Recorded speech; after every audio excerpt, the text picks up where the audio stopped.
इहा वसीहत अथव मूंखे सिंधी वेस में दफ़न कजो। ज़िंदगी तो तां घोरे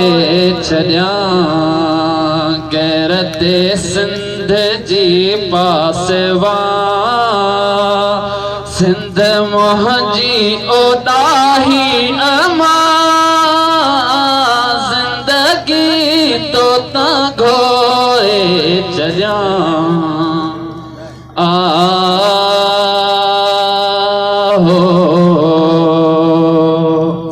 मां बधा मोड़ थिया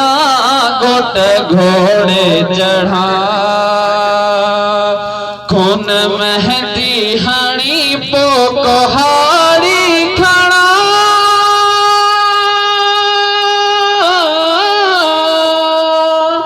दुश्मन सिंध जा कदक पींदो रहा मौत सां मां वेड़ा दुश्मन सिंध जा कदक पींदो रहा मौत सां मां वेड़ा शर्मा तो ता शहीद थिया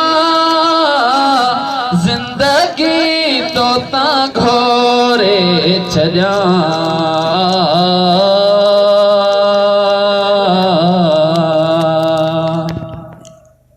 मां बधा मोड़ थिया घोट घोड़े चढ़ा खून मेहंदी हणी पो कुहाड़ी खणा दुश्मन सिंध जा कदक पींदो रहा मौत सां मां वेड़ा शर्मा तो ता शहीद थिया ज़िंदगी तो ता घोरे छॾियां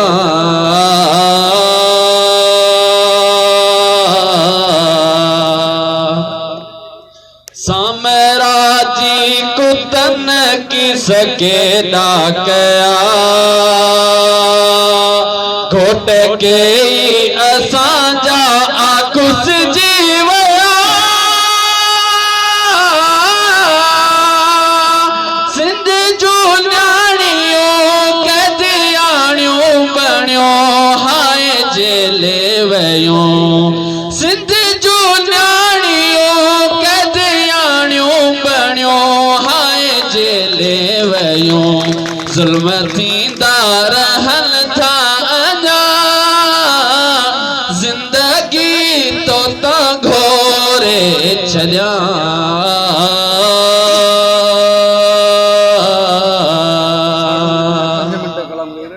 सिंध का बोवा के बिलोआ ईमानवा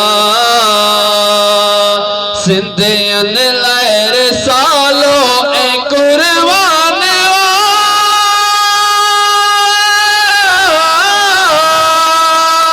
सिंध का बोवा के बिलोआ ईमानवा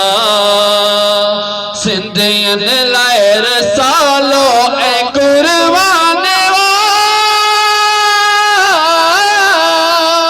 सिंध इस्लाम वा